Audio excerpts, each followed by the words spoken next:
Welcome to Doing the Work, Frontline Stories of Social Change, where we bring you stories of real people working to address real issues. I am your host, Shimon Cohen.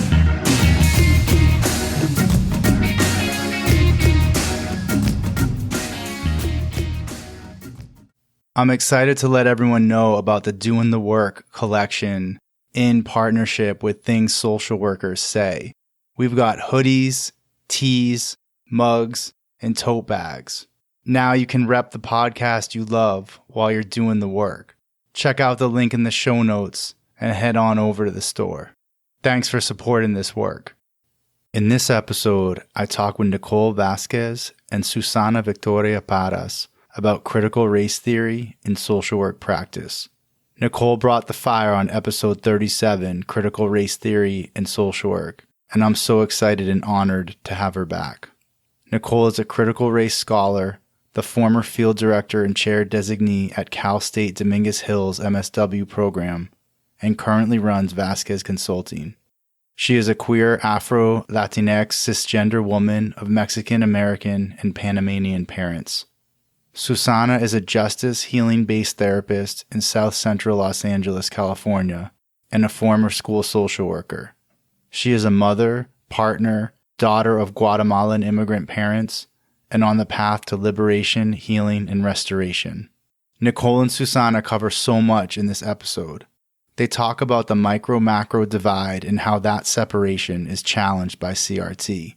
They discuss how CRT provides a framework to be grounded in an understanding of positionality and power, and get into specific examples of how to apply the tenets of CRT to social work practice. Susana stresses the importance of interconnectedness and how she now practices in a way where she looks at how these tenets, quote, live in the body, quote, rather than only intellectually. Nicole explains how to utilize CRT in having a historical and contextual understanding of the forces impacting people's lives, put together with practitioner humility to work authentically and collaboratively with people, rather than from a savioristic, paternalistic approach. They explain how CRT's critique of liberalism, individualism, shows us how liberalism blames people for their conditions and takes so much away from us, especially community and culture. We explore ways social work and social work education perpetuate oppression. We discuss how the social work concept of professionalism can separate us, and they explain how separation comes from colonization and white supremacy, and that connection and healing comes from ancestral, indigenous ways. Susana talks about feeling limited by CRT and shares what she calls healing justice work. We also talk about if social work can truly be decolonized. Nicole and Susana's message is deeply transformative and uplifting. I hope this conversation inspires you to action. Before we get into the interview, I want to let you all know about our episode's sponsor, the University of Tennessee Knoxville College of Social Work. First off, I want to thank them for sponsoring the podcast. UTK has a phenomenal social work program with the opportunity to do your bachelor's, master's, and doctorate of social work online. Of course, they also have excellent classes in person in both Knoxville and Nashville. UTK is committed to preparing social workers who will support human potential and dignity and challenge racism and all forms of oppression. Scholarships are available. Go to www.csw.utk.edu to learn more. And now, the interview. Hey, Nicole and Susana, I am so excited to have this time with both of you on the podcast. So I'm super grateful to both of you for coming on. Nicole as a return guest and Susana as your first time on here, but hopefully not the last, and to talk about critical race theory and clinical social work practice, community-based practice. So thank you, and let's jump right into it. Thank you. Thank you so much. Thank you. So what does it look like to use critical race theory in your social work practice? It's interesting, and I say this all the time, that critical race theory courses through my veins. So for me, it's not so much using it in social work practice. Like, I have no other way to see the world. So it's how I live my everyday life. What CRT has done for me is it's provided an understanding of why things are the way they are, so that then I apply it to the work that I do. So I'm not an LCSW. I don't practice, clinical social work. But I will say, that macro social workers have to employ their clinical skills in the work that they do. So, the last job that I had at Dominguez Hills as a field director, I worked with students. I taught. You have to bring your clinical training and your clinical lens into the classroom in order to be an effective facilitator, instructor. And you have to bring it as an administrator when you're working with clients. I was a field director. So I'll say that in terms of like how I bring it to my work, it's like how I approach my life. And maybe that's a very general answer, but I'm sure we'll get into more detail as we go on. Thank you. Yes to everything that Nicole said in terms of it being really a worldview, a way that you are oriented, that your body, your relationships, everything kind of shapes. So for me, really, any anti-oppressive, anti-racist, all those critical, pedagogy and understanding, around really the ordering of the world. And so I think I want to echo that I think it's really understanding how do these systems, kind of live in my everyday. And so to really do the clinical practice, it's such an intimate space, is that I understand these frameworks and these theories, that they necessitate us bringing them to life depending on our context. So for me, it looks like really I'll speak to, a lot in the schools. That's really where I feel like I was able to apply and practice and approach CRT. And it really was through, I would always say this, it's almost felt like a superpower that when the person, that body and that human entered the room and we began to story tell, right, to just share whatever came up, that then the context started to be painted. So for me, CRT is like this paintbrush, I just kind of start, like, it allows me to just paint the context. So understanding positionality, my relationship and positionality to power. And so who is in front of me, and understanding their chords, their positionality and power, and then mine. And so where are we in the web? And so I understand that to be very important in my clinical approach and practice, is because then I have to know how to move in that space, both emotionally, spiritually, and physically, in that. And I'm more than happy to elaborate more, but I'll pause there. Yeah, I think just in what both of you said there, it brings up the fact that we make these separations and right away you're like, no, like CRT is a way to say there shouldn't also be that separation with with life and with our approach, as people and as social workers, and our understanding of the world and practice. And I think that's really important, that's part of what I'm getting from what both of you just said. Yeah, that's exactly right. It really is.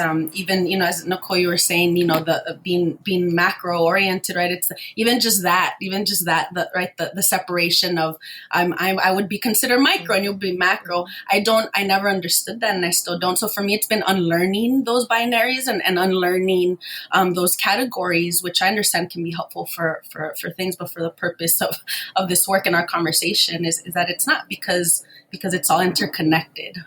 So yeah, thank you for elevating that. Sure. Yeah.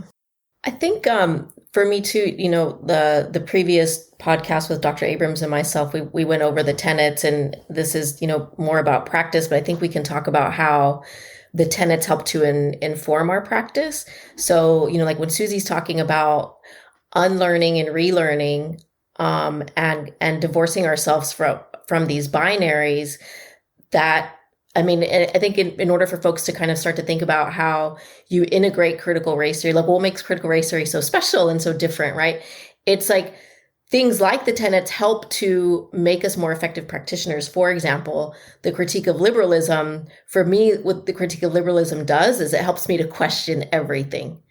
Because liberalism is tied to, this idea of rugged individualism, the pull yourself up by your bootstraps, this, like the American way of life, right? And it's the critique of liberalism. It's critiquing that, right? So it helps for me to question why do we have this micro macro divide? Why is, the organization that I work for, why do they have these practices? Why does the intake form look this way? Who is it marginalizing?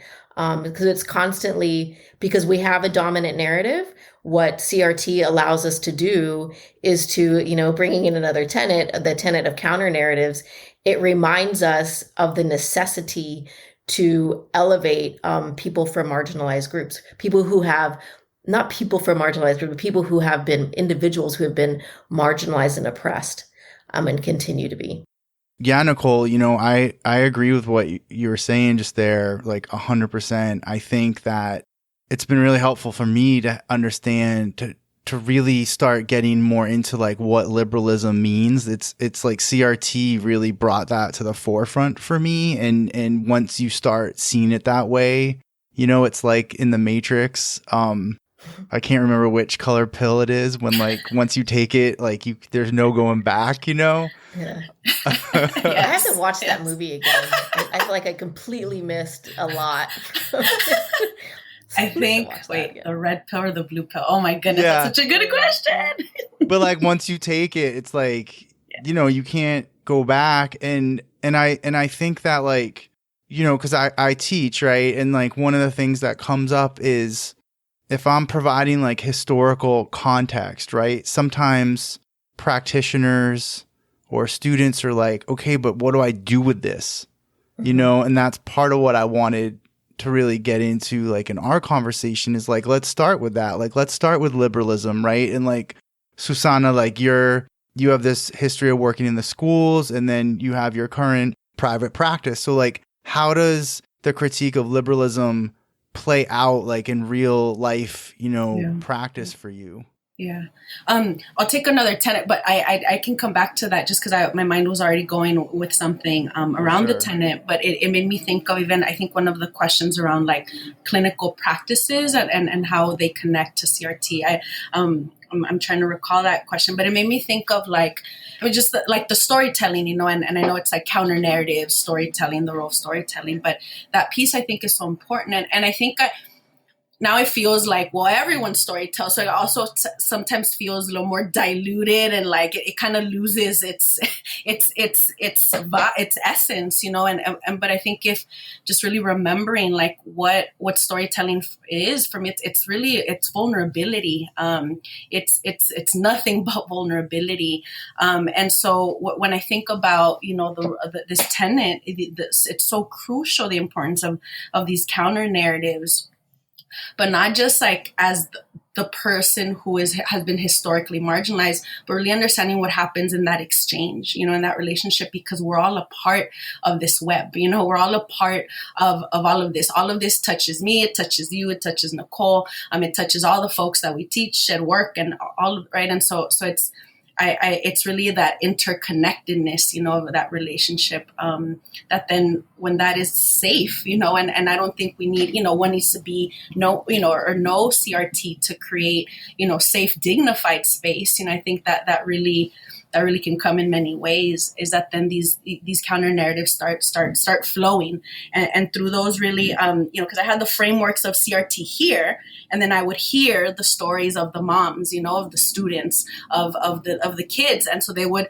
say, fucking cops, just always harassing me, just when I come in, I'm not doing shit, like I just need to go to class, right? So even just that understanding.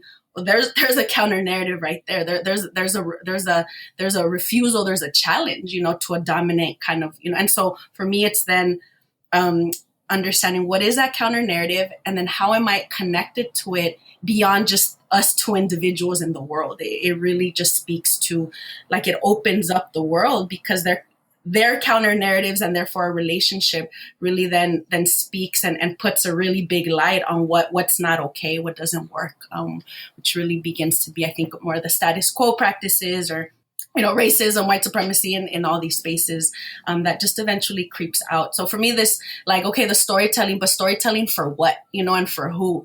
It's okay, it's important to tell stories, but what do it really mean? And for me, those are really deep cultural practices, very sacred practices, they're pláticas, when you go to the neighbor's, home and you start talking, right? That's a way of being in relationship. So that's one, as you all, where I was hearing you, made me think of just really, but I'm giving that words now, 10 years into this, right? When I was in it, it was really clunky. It was really clumsy. It was really I don't know how to connect because very intellectual.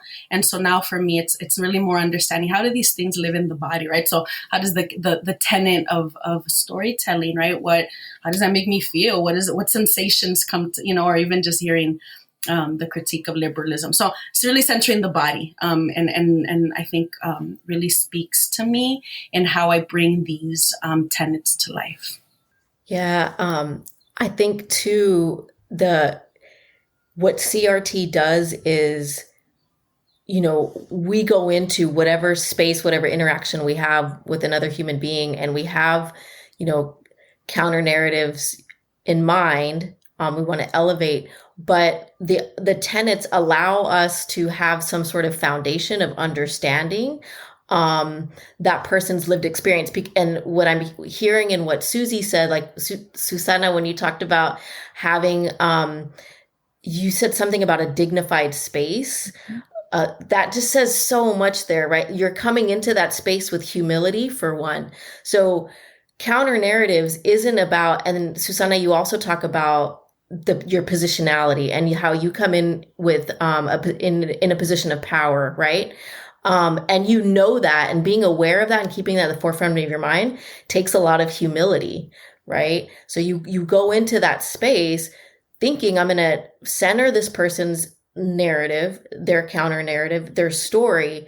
But in this now I can speak for myself.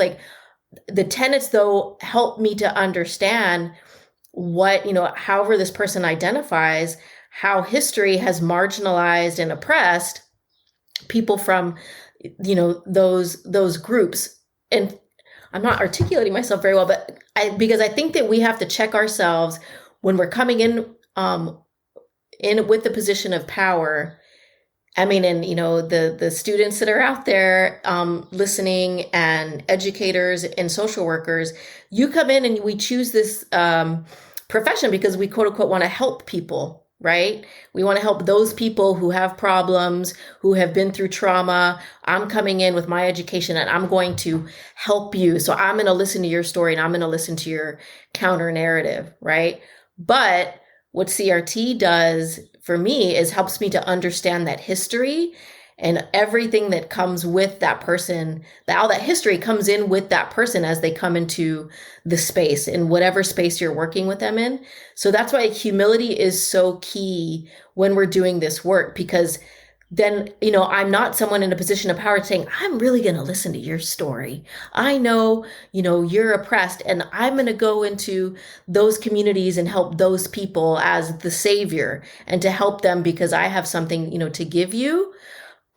You're coming into this space knowing the history behind it, and with the humility of we're going to work together to get you to a better place. Yes, there's so much work to what you're saying, Nicole. Just even before, right? Even before, what do you do with this tenet? There's so much pre-work that just goes, right. And that's just all depend.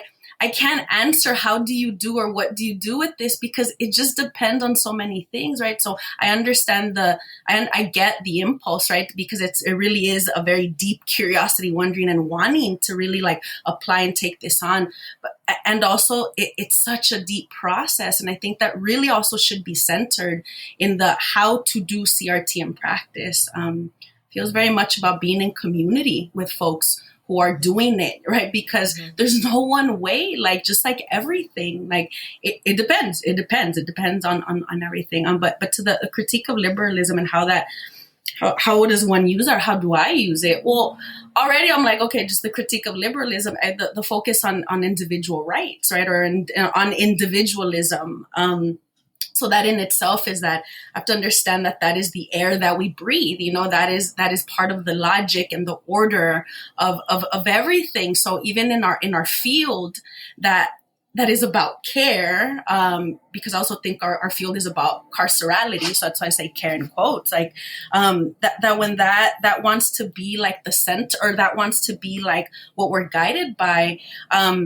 Well, first we have to understand what juices are we all like in, what are we all marinating in? We're all marinating in the same juices of liberalism, right? So that does need to be critiqued. That is part of the issue of white supremacy, of capitalism, right? Of imperialism, is that you want to privatize, you want to commodify everything, and it's about individual gain and wealth, and right. So even care, right? So when someone needs help, well, you should have done something, right? Like that logic wants to be, well, this person should have done something to not be in these conditions, right? And so we're never looking at the conditions. We're looking at what folks didn't or could do. Maybe they should get to more therapy, right? Or maybe they should, do some CBT, like it really doesn't, it misses the conditions, right? It misses really the point.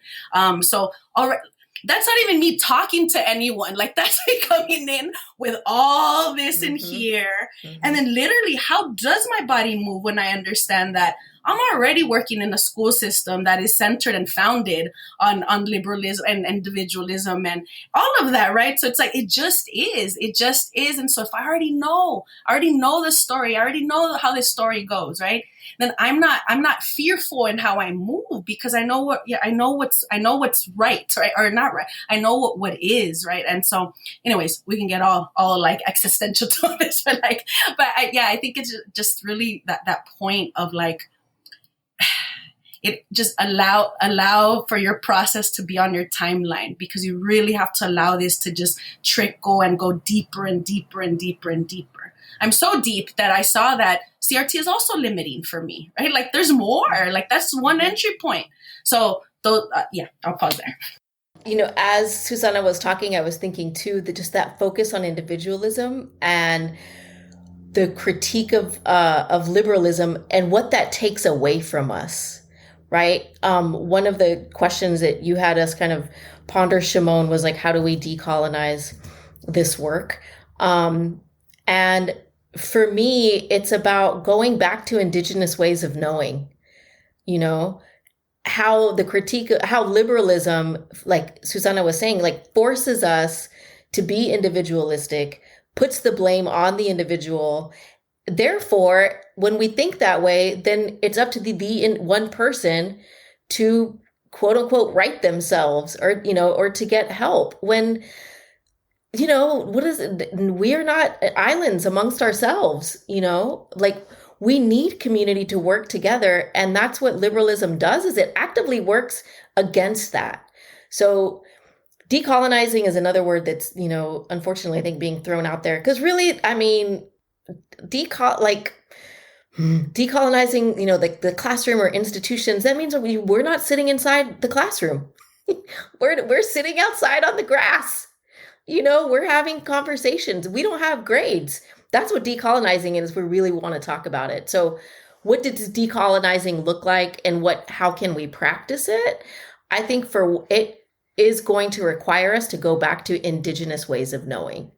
And that goes back to what's been taken from us as people of color, as the descendants of for myself, as descendants of Africans, descendants of Indigenous peoples here, and that these are very communal, communities, right? That we all have always leaned on each other and worked together to solve problems. I'll just give a little bit of background. My mom's from Panama. My maternal grandfather was from Martinique. So that's where my slave history comes from. My dad was Mexican American. His parents were from Chihuahua. So, I have Indigenous roots here in what is now, called the United States and in the Caribbean and in Central America. And it permeates, all of these things permeate internationally and globally as well. I want to add to, yes, like to echo and add, I was thinking about this question. So speaking of, our processes, this word, when I first heard it years ago, was initially like, wow, like just wow, and I wanted to understand it, and I wanted to like wear it and do it and know, like just really be in it. Now where I am is, when I saw your question, what I wanted to say was like, we can't, because we are on stolen land. So I don't, that's it. We can't, because, and so to your question, even like, we wouldn't even be in classrooms. We wouldn't recognize this world like that. That's how I would know, that it's shifted, is that I would be deeply confused. Mm-hmm. And so I go to like, to Fanon, I haven't read Fanon, but like so I'm not even trying to like perform knowing Fanon, but what I do know, and what I have kind of reflected and held or sat with is, Fanon talks about that to decolonize. It means that it's replacing one order with another. That's going to require violence. And like you're completely just what is, like gutting it, boom, out, and then something else, or just complete, right? Like, and so I sit with that in a different way these days, and to understand that, I don't know, I was in another Zoom event on decolonizing social work. I was like, can those two words go together? And that was one of the conversations or the point in that conversation.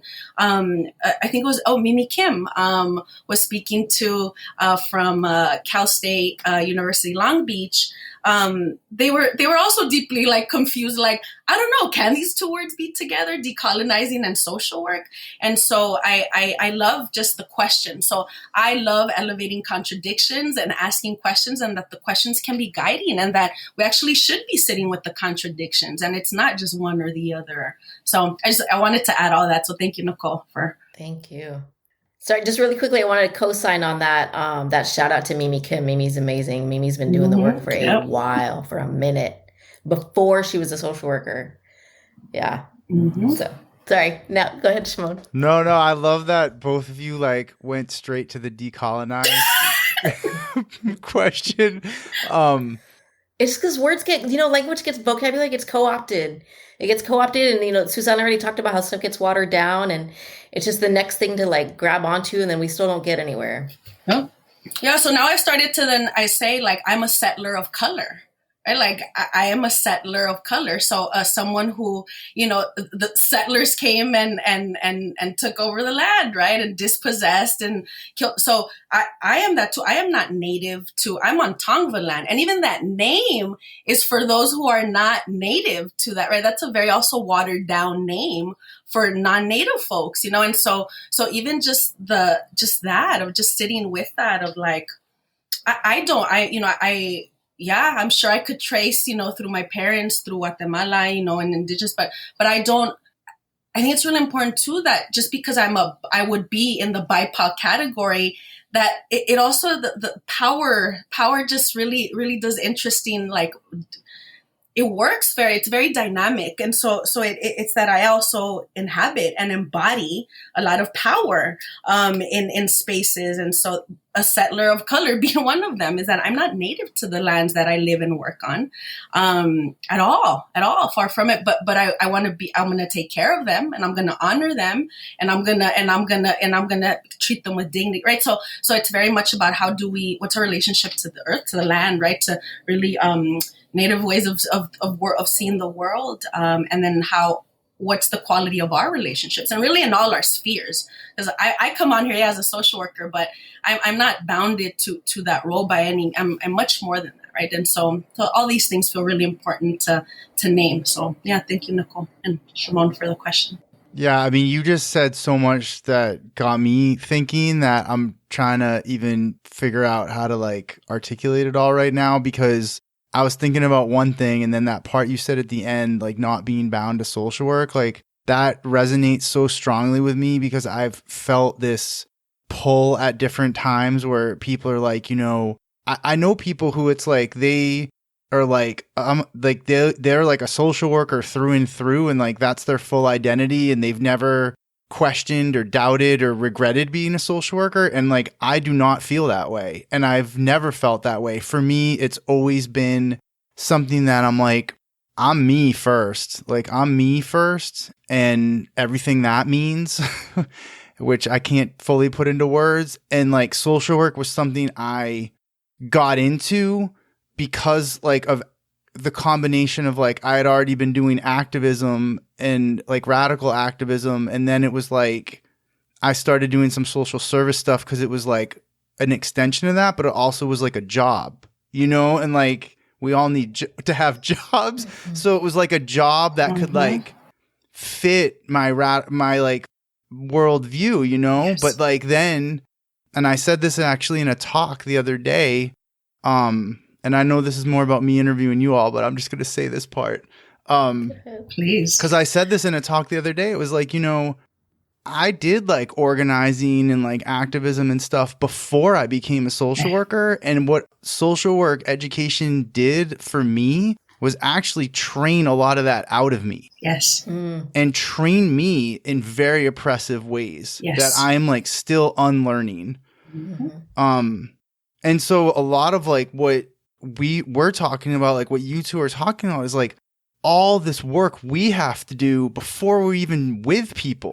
Like before, right? Like if we're going to talk about clinical work, it's like before we even like in a clinical session, we got a lot of work, like, right? And yes. And then the other thing I was thinking of is, I think the first time, like, you know, and maybe I was kind of late to this, but in like my early 20s, I would say, late teen, you know, like 19, 20, 21, that's when I started learning about like the Black Panther Party and the American Indian movement, and like started like listening to like John Trudell, and I even got to see him speak, and I remember him talking about colonization and what colonization does to the earth, and all like the toxic waste that's produced by mining, like uranium mining in particular, and what it's done to like indigenous people in that land. And then he talked about colonization of the mind and the toxic waste that's like anxiety and self-hatred, and like that. When I heard him say that, it was like one of the most mind-blowing experiences I think I've had. It completely shifted like ways I think about the world, you know. And just when you two were talking about that, it actually just brought me right back to that experience. That makes me think of the NAP ministry. NAP is in siesta.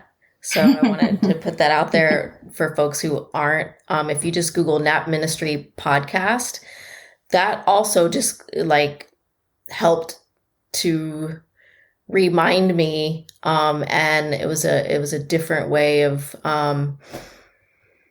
understanding capitalism and what it does to us, and how rest is so important, and how it goes against, you know, liberalism. It goes against capitalism, and how that is necessary. So I just saw this as an opportunity to put that plug out there, because it really helped put things in perspective for me in terms of how I approach my work, how much I work, a reminder of like what's important. Yeah. Oh, thank you both. Yeah, I wanted to add my spirit, my heart was just moving as you all were talking. That's really key, is that for me, and elevating both what you were saying, this piece of like, actually my social work education, you know, really did, I ingested a lot of toxins through that. I mean, and really solidified a lot of things that I already was conditioned with, you know, before coming into grad school, or, you know, wherever I landed, you know, in higher education.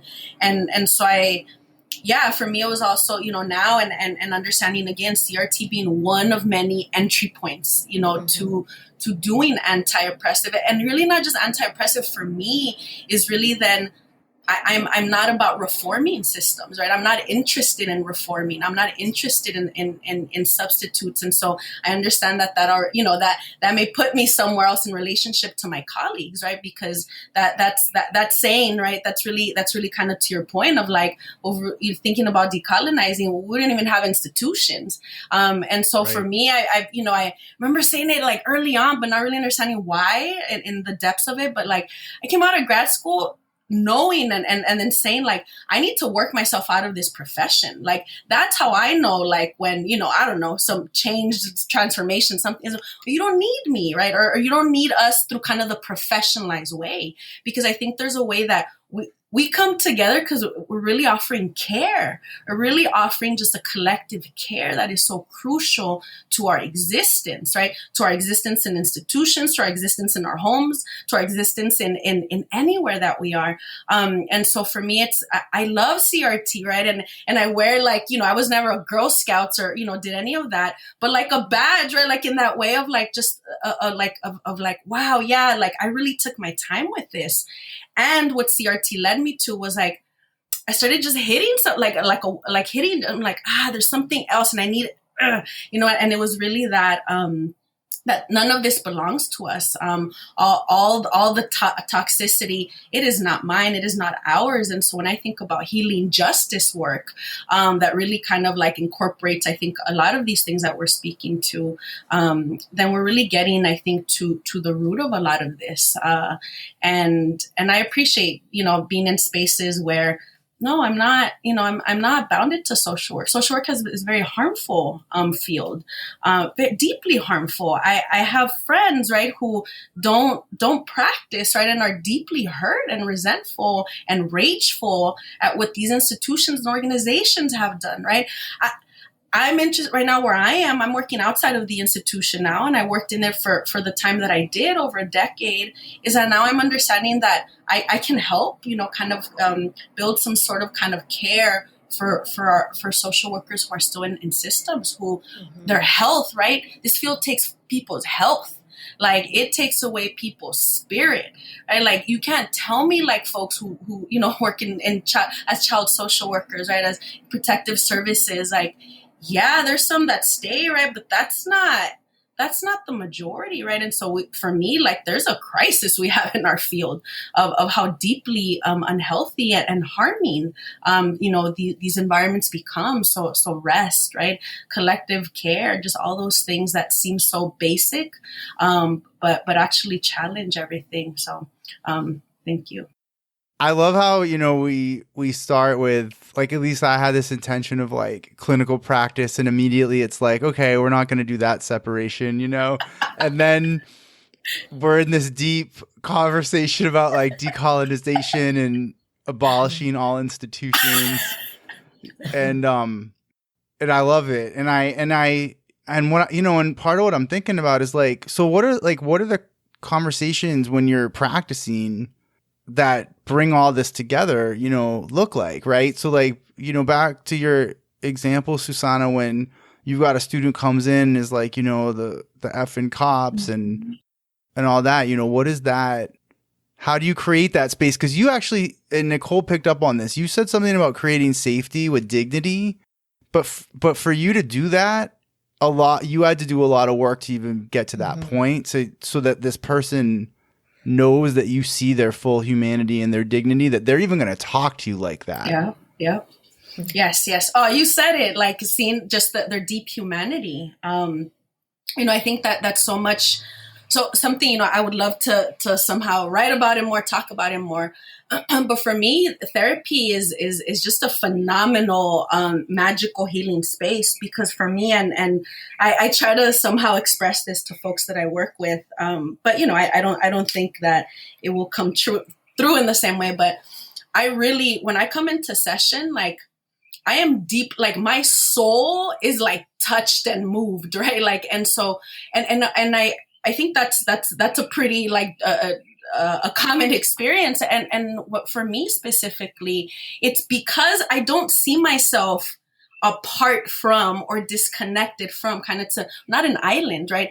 This young person, actually, who I'm specifically thinking when I said that, or like that, I mean, not biologically, right? But that was my brother, right? At that age, that could be that is my brother, right? I am connected to this other human being, right? Understanding the world in reciprocal, being reciprocal and mutual and collective, then I am connected to this person, right? They are a mirror, right? They are my mirror. And so I'm seeing them. There's a part that I see in myself when I see them. And so if I don't see myself in them, if I don't see myself as part of whatever words want to be named, it's none of this shit works, right? Like this CRT, you get to be talking about ethnics, we can talk about anything, right? But it really is like all the like oppression, toxicity, right? Like all of this has deeply disconnected us so that's how I do it, right? Is that I can say that, right? Is that when I begin to know and learn someone because of that exchange, right? Dignified space, and they begin to tell me, and now there's patterns, right? Because it's not just like the police officer who treats them a particular way. Now it's the teacher, right? Now it's that counselor. Now it's and then I'm hearing all these stories. I don't do research, in the way that it's known, but I am collecting a whole bunch of data and evidence, right? Because every story has a pattern, right? These are different folks who don't know or probably will never know each other that I've worked, right? In hospital settings, in school settings, in home settings, in all these settings, right? And it's very much about somehow I did this to create this and I am at fault, and the shame and the guilt just immobilizes, right? And so it's like, take this shit off of you, right? And so I have to take, that's a parallel process. I want to take that off of that 16-year-old young man. How do you do that? And so what I say, so when I sit with them, right, it's like, again, this is really like in building that relationship and building that safety, I'll begin to say things like, I'm hearing that you've had this experience over and over. This is not the first time you've had this experience, right? How does that feel in your body? And we begin to name sensations. Right here, I feel I feel hot, I feel heat.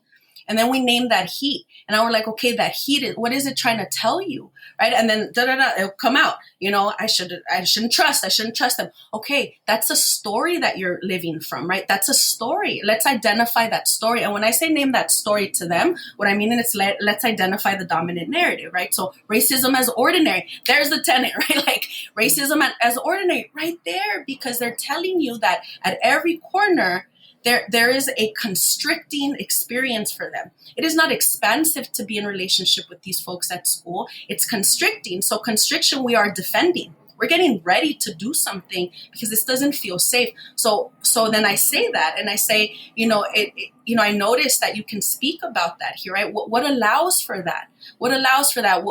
How does your body cue your signal to you that it's okay for you to have shared, right? Well, I can breathe, or like, I feel like, I can just do, and like their body speaks so much. Okay, so that's a story. Let's think about how that story has shaped you, right? What that story has made you believe, right? Is that really who you are? Or is this a part of you? Right? And now we're getting into, this is a story that's been told about you and that's been placed on you, but who are you beyond, right, this narrative of being a kid who's in trouble and who's going to get suspended because it's the kid that keeps acting out. And so understanding that the acting out has a purpose. So in session, we're learning purpose of self, right? And what I mean by that is just like, we all have these parts that come in that can get us in trouble because of the conditions and environment, but that has a purpose and a role. It's protecting you in some way. And so we have to keep protecting because we have to keep existing. So I say, okay, so that's a form of protection. So there's a story that is told about you and about people that look like you. We know that that's not the whole truth, right? There's so much more. There's all these parts, and we spend a whole bunch of time learning our parts through art, through movement, through laughter. I have them nap, right? Like that's also you need to rest, right? And so we say nap, right? That's not an intervention that I can, talk to my supervisor necessarily about, but I can learn how to navigate and how to word it as such. And so it's naming the story, it's naming the dominant narrative, it's using the stories that folks share with you, those deep like morsels of experiences, and then seeing the patterns. There's binaries, there's values that we're like forced to like abide by. Who are you outside of these stories? Who are you outside of these values that are told by your parents, by your schools, by your community, by so conditioning. And I use that word. Your socialization, that's your wiring. That's how you're conditioned. What do we need to rewire? Is this what you want to have wired? So I can keep going. I'll pause there. But I those are some ways that I can recall, like in that moment, how we're kind of moving and navigating through this. And that's the end of our podcast. That was beautiful. Like, we should just end it right there. Like, I was just sitting here in awe. Like, that's fucking beautiful. And I can't do this without doing it for myself, right? Like, I have to sit in my shit and be like, oh, I didn't feel worthy of this care, right? Like, I thought that because I wasn't like my brother who looked like this person, that somehow I was apart from this, right? And so now my impulse is to go towards people. So much of this is informed by, again, my positionality to power, right? And my conditioning and my socialization. And so every person that I sit with, they're my mom. They're a character in my storyline. They're my mom. They're my dad. They're my grandma. They're my neighbor. They're my cousin. They're my brother. And so I heal myself through hearing them and how we're co-healing, right? And like, we're just sharing this medicine, right? It's just like, oh, when I hear them, like, boom, I'm like, oh, like, and that lights up something for me, just how it's happening to us right now. Like, our nervous system, it feels like we're co-regulating each other, so that to me is powerful, right? And so again, yes, CRT and beyond CRT. I have to reiterate for folks to know and understand that I keep going back to humility. Know that Susana goes into the space when she's working with the client. She's going into work with that client, not for them and not to help them. That is fundamental. Like, folks need to hear that, feel it, sit in it, swim in it. You need to hear that. You're not coming in to help these people. And to me, like, that's what is so key. And also, like, when Susana says that she does therapy, like, what I just heard is not what I learned in school, and it's not what we read in textbooks, right? But it's effective. I will, bet you $10 million that it's effective, right? But because she's coming from a place of community. She sees the person in front of her as a fellow human being that, we're here to help each other. And I'm going to learn, and, same as an instructor in the classroom, like, you learn just as much, if not more, from your students as they do from you. And you have to go in with that level of humility. And that's part of the work, that Susana's talking about. That's so hard for us to, because it's that unlearning of, like, I'm coming in because I have this degree. I went to X number of years of school and I've learned all this stuff. I've got my backpack full of tools, and I'm ready to help solve your problems, and no, that's not what, that's not what it's about at all. Yeah, at all. Oh, thank you, Nicole. At all. Like, and to your question of what gives me hope, right? Like, I taught, like, at, for the first time at UCLA this past winter.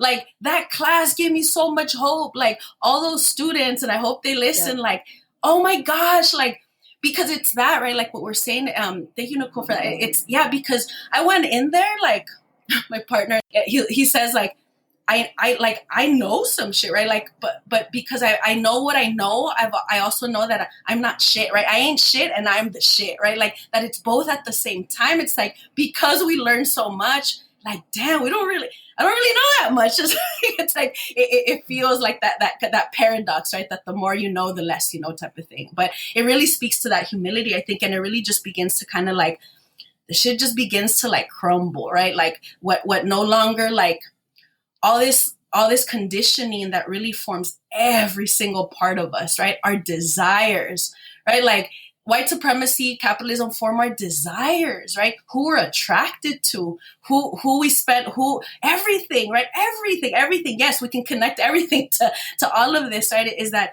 like you begin to then like, oh my gosh, like how can I be deeply complex, deeply paradoxical, deeply contradicting? Because that means I'm deeply human. That's all that contradiction to me means, is that I'm deeply human, because I'm both and, right? So I always walk in with the both and, it's this and this. That also looks like, yeah, I do this work, and look at my lack of melanin, right? Like I'm an able body. I speak, like I'm not threatening, like, and so I really can move in spaces. And before that was really shameful. And so part of that healing work is understanding like, oh, this shit was never mine, right? Like this shame and this guilt of taking up space, right? Of like, oh my gosh, I want to speak up, but I should, whatever, because we all have it. I didn't create this. And so I'm going to spend the rest of my life, because I'm clear on that. This is going to take my whole life to unlearn, right? And so who to go in there as a clinical expert, get the fuck out, right? Like, that's what that makes me want to do. It's like, no, because what do you need? And I'm here and I want to learn us, and then we can figure some shit out together. And no, I didn't learn that at grad school. And so I'm coming back home to like, oh, it's being in conversation and in community and care with each other. It's learning about just the wholeness of us. So thank you for uplifting that. Yeah. I mean, the connection part, like everything you're saying is so powerful to me, and it's so important for this to get out there. And it's been stuff, some of this is like come up on other interviews I've done, because obviously of who the folks are who I have on here. But like this idea of that professionalization separates. Mm-hmm. And in one of the terms, and I just have to say this because I was thinking about it as you were speaking, when you're like, that person is this person to me and that person to me. And before I even became a social worker, right? Like my first job in social services was I did street outreach with homeless youth, right? Mm-hmm. And I did great with, like, I was cool with the youth. Like we were good. And like, and a lot of it was because like I had some similar experiences to them, right? Without getting into all that. But my issues were with actually like the administrators and like some of the staff, mm-hmm. And they actually told me I was over-identified. That was the word. And we use that word in social work. Mm-hmm. We use it, over-identified. What does that even mean? It means you've probably had some similar experiences to these folks, and you feel more connected to them. But we know that connection is part of that healing. So even that is like, look at what are we doing? Like, what are we doing? I didn't even know what that word meant when they told me that when I worked mm-hmm. at that place. Cause I had like I had dropped out of college. I wasn't a social worker. I had no training except what they trained me. And then they're like, you need to have better boundaries and you're over-identified. And I didn't know what either one of those two things meant. Yeah. I didn't. Same. Still working on the boundaries part too. Both of them, actually. Yeah, absolutely. But it's like, we're not robot. Like what, you want me to be a robot? It's like, fill out this form. Okay, now it's like A, B, or C. You picked this, so I say this. No, like. Yes. I think that too, like when you show up authentically, which is what you were doing when you were doing street outreach. When you show up authentically, it means that you're giving your whole self, right? And when you show up authentically and you've done that work, that critical self-analysis, that work that Susana is talking about, because there's a lot of work that goes into coming into a space confident as well, right? So like, it's one thing to be confident, it's another thing to come in with like a power trip. Like that's a difference. There's a difference there. But when you've done the work and you walk in with humility, I think that those, for lack of a better term, like those boundaries are going to be there because the other person's going to see you and respect you for who you are because you're showing your full self. I think that I've had those experiences, right, where I show up authentically and I don't have to worry about the boundaries. I don't have to worry about them asking me for my cell phone number. Or can I friend you on social media or whatever? Because they know, like they're getting enough, or not enough, but they're getting what they need out of our relationship where they don't feel like it needs to, go beyond that. I truly believe that, if you show up authentically, that over identification or whatever, that's super problematic and how we place these terms, on authentic relationships. Yeah. It's part of like everything we're saying about like this, about a white supremacy, capitalism, liberalism, that we're all like separate, Yeah, I was, as you were talking, right, I was just thinking, like, I really find myself speaking to more and more, like, even not even like seasoned social workers, right? Like, these are also folks that are maybe been in the field 1 or 2 years, but again, deeply traumatized, deeply confused about what is it that they went to school for, because what they're in is something completely, just disorienting, and so it's just becoming just more and more and more and more evident. It's not working. Like, just the way, like it's not working how that would be, you're being trained, right? But that then, I don't know. I just, it feels, to your, what you were saying, I was thinking right before, Shimon, about the over-identifying piece. I was just thinking about that right before, and I am I have a lot of rage and resentment, for a lot of spaces, and a lot of, spaces that made it so it questioned me in that way. Like, it questioned my intuition. It questioned actually the way that I knew to be long before I went to grad school, right? I knew how to, like, just be. And that was very much policed, And so our values, our code of ethics, like all of that, which, I know they're there, but I'm not invested. So when I do this, like, it's not that I don't care. It's that I'm not invested, like, I'm not here for NASW, right? I'm not here for a board. I'm not here for like the institution, right? And that's what I said in the last panel. Like, I'm here for us, right? Like, I'm here for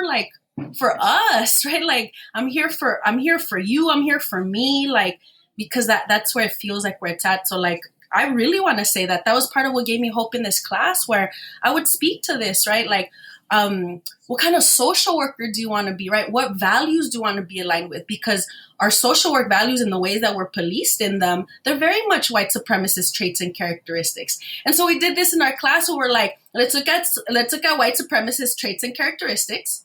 Right? And it's perfectionism. It's, the word, what is it? The value of the written word. It's, it's all these things, right? And then we looked at, like, oh, these are practices, like these traits and characteristics, these values guide practices in my organization, right? In other classroom settings, in other spaces. And so it's like, oh, when then you begin to, like, I've been embodying and deploying white supremacist traits and characteristics, and that shows up in me. And we have to be real clear and real willing to, like, do that work, because we miss that. That's deeply harmful to the folks that we work in, right? Because yes, while I'm saying that we're all human in this, I still have a position of power, right? That is afforded to me, that is not to the person across from me. Right? And so I'm gonna, that is a deep responsibility. I'm not gonna mess with that, right? And my profession, or this profession, is not about the values that I'm about. And so I already know I cannot find what I need in this field. Right. But to your point, I'm here. So now I'm going to look around and see, who do I want to roll with, right? Who do I want to work with? Who do I want to fight with? Who do I want to organize with? Who do I want to create these practices with? And that's who I'm going to align with. So what gives me hope is continuing to align my values and be right with myself and my spirit and my body, because I am what all this work is going to be reflected out of. So yeah, I want my shit to be quality. So I do love taking, like, I take pride in my healing, and my partner told me something beautiful. We just celebrated 17 years.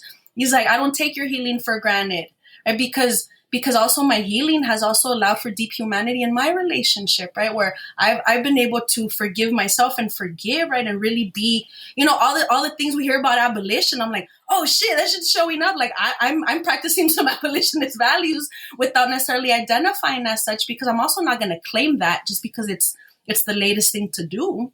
And so we really, like, if we're about abolitionist, whatever we're about, then how do you practice, and how can we support you in that, right? How can all our relationships be reflective, right? Because I think that's so beautiful what you shared, right? That like you connected, you were just so deeply human with them. They felt safe and dignified with you. And then that was named, and then that was shamed and judged, right? Like it's over identifying. And how many times did I not like second guess myself in session because this person was deeply feeling heard and seen by me. And so now I'm like, oh my God, I'm doing something wrong. And I had to go to supervision and correct it. Because it wasn't like, Susie, like, no, you're not doing anything wrong. It's like, oh, well, maybe I want to think about boundaries. So there was already a dominant narrative that I was being, that I was moving in. The cop in your head. Yeah, I'm like, oh, what the? So I refuse all this. And so my healing is that, right? My healing is my refusal to this. And so you all allow me, like these conversations allow me to stay afloat in this profession. My vulnerability, my tenderness, my softness, my humility, right? Like, so yeah, yes to all of this. So more of this, please. I think it's a topic for a whole other podcast of like, what happens when people react to your authenticity, I think one is they're threatened, right? Yeah. So like when you get identified as over identifying or not having boundaries, for me, it's one of two things. It's the person's threatened because you're more effective in doing whatever you want to call your intervention than they are, right? This youth relates more to Shimon than he does to the MSW or the LCSW. That's a threat to that person, right? And then the other thing, I think, reaction is this doesn't, like we're all trained in this institution, right? In white supremacy and in capitalism. So what they're seeing you practice and what they're seeing you do is so outside the lines of what they were taught and what we've been socialized to believe as what the norm is for our entire lives. That's been reified for us for centuries, right?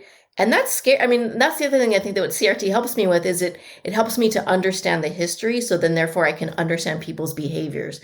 So if my supervisor is being difficult and telling me that I'm over-identifying or don't have the right boundaries or whatever, it's helpful for me at least to understand where they're coming from. And on some level, it's like, how could they think any different if this is the way they've been socialized, right? Because this is, going outside, it's breaking the walls of convention. And we do have to be aware of like how folks are going to react to that. And we're seeing how people are reacting to it all across the country. Like people are directly targeting critical race theory. It's because they don't understand it and they see it as a threat to them. Like I said, that's this topic of a whole other podcast, but. Yeah. And some of them don't understand it, but they know it's about breaking down racism. And so right then and there, they don't want to deal with it either. And they want to shut it down, Well, it's about taking away their power. Right. Yeah. And they don't want to give it up, Mm-hmm. Yeah. Mm-hmm. Yeah. I mean, it just feels honestly even good to share that story about the over-identification because I don't think I've even ever talked about it publicly because that shame and embarrassment and also like, well, what are people going to think, because but it's like, I'm done with that. I think that if anything, the last couple of years has taught me, and what I went through at the last place I worked was just like, I'm done like playing those games. Like I'm done. I can't do it anymore. It's just so destructive. Absolutely. So, it's nice to be, it feels really good to be talking with both of you who bring your full selves and have the analysis and the approaches that you both have. Cause it's liberating. Like just the conversation feels liberating. Yeah. And then it makes me I already know, but then it just makes me know even more about like the power of the work you're doing, every day. Which just, it's like a total honor to have both of you on here. And I want to thank you again. And I want to thank you for doing the work. Thank you. Thank you, Shimon. I said yes when you said it's liberating, because if anyone who's listening to this right now just hears Susana speak, like it's so liberating. It's just like, I feel like Susana is able to articulate like what we're all feeling. And she's also able to articulate like how to do it. And Susana, I just want to tell you what that does for me. And I want to thank you for that. Oh, thank you so much. Thank you for the love, and right back at you, Nicole. When I knew I was going to do this with you, I knew like I can be and embody because you provide very dignified and safe space for me, and have for many years now. So thank you, sister, and also just I also want to give a shout out to ancestors, because I'll say this too, like grief, grief work, grief process, just being human and losing, right? Not just even like people, right? But just we all lose, right? And so we're always transforming, and we're always grieving something that could have been or would have wanted. So all the possibilities that no longer, and all those futures that will no longer be. So I also shout out to ancestors, to all the ancestors, to all those taken by the state, to all those, taken by their own, that take their own lives. I'm celebrating a 2-year anniversary of a good friend that passed, that died by suicide 2 years ago. And I'm also celebrating 17 years of a lot of imperfections, with this other human being. And so I celebrate and give shout out, and I'm very deeply rooted. And what allows me to do this is being deeply entrenched and submerged in cycles of life and death all the time, because that's what we're moving through. And so this conversation is protection for me. It's support, and it's just dignified space to be in choice. So I look forward to what we'll continue to create. I didn't imagine not working in school systems or really in an institution. And so it's been something to create my practice, which is called Heal Together. And I deeply believe and am rooted in those values that we have to do this together. So thank you for doing the work. I love the name of your podcast. Gracias, hermana. Thank you for listening to Doing the Work, Frontline Stories of Social Change. I hope you enjoyed the podcast. Please follow on Twitter and leave positive reviews on iTunes. If you're interested in being a guest or know someone who's doing great work, please get in touch. And thank you for doing real work to make this world a better place.